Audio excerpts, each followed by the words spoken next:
അപ്പോൾ നമ്മുടെ വീട്ടിൽ കോഴിയുണ്ട്, അതേപോലെ തന്നെ മുയലുണ്ട് കേട്ടോ. അപ്പോൾ 2 പേർക്കും നമ്മൾ രാവിലെ ഫുഡ് കൊടുക്കുകയാണ്. അപ്പോൾ നമ്മൾ കോഴിക്ക് നെല്ലോ അരിയോ എന്തെങ്കിലും രാവിലെ കൊടുക്കും. മുയലിനാണെങ്കിൽ ചോറാണ് കേട്ടോ രാവിലെ കൊടുക്കുക. വൈകിട്ടാണ് മുയലിന് നമ്മൾ പുല്ല് എന്തെങ്കിലും പറിച്ച് കൊടുക്കാറ്. അപ്പോൾ നമ്മുടെ കോഴി മുട്ടയിട്ടിട്ടുണ്ടായിരുന്നു കേട്ടോ. ഡെയിലി നമുക്ക് ഓരോ മുട്ട വീതം കിട്ടും. ലഗോൺ കോഴികളാണ് കേട്ടോ ഇത്.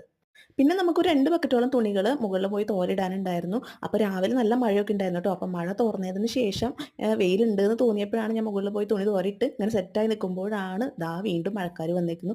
അപ്പോൾ ഞാൻ വിചാരിച്ചു കുറച്ച് കഴിഞ്ഞിട്ട് എടുക്കാമെന്ന്. അങ്ങനെ നമ്മൾ ചെണ്ടുമല്ലി കൃഷി ഇങ്ങനെ നോക്കി നിൽക്കുമ്പോഴാണ് ദാ 1, 2 എണ്ണം വീണ് കിടക്കുന്നു. അതിനൊക്കെ ഒന്ന് നിവർത്തി തടമൊക്കെ ഇട്ട് കൊടുത്തു. അപ്പോൾ തിരിച്ച് വരുമ്പോഴാണ് നമ്മൾ വഴുതനങ്ങ നിൽക്കുന്നത് കണ്ടത്. അങ്ങനെ വഴുതനങ്ങ പൊട്ടിച്ച് കൊണ്ടുവന്നു കേട്ടോ. അപ്പോൾ ആ വഴുതനങ്ങ നമ്മൾ അരിഞ്ഞിങ്ങനെ ഫ്രൈ ആക്കി എടുക്കുകയാണ് ചെയ്തത് കേട്ടോ. പിന്നെ രാവിലത്തെ കോഴിമുട്ട ഉണ്ടല്ലോ, അതും എടുത്തിട്ട് ഞാനൊരു ഓംലെറ്റ് ഉണ്ടാക്കി ട്ടോ.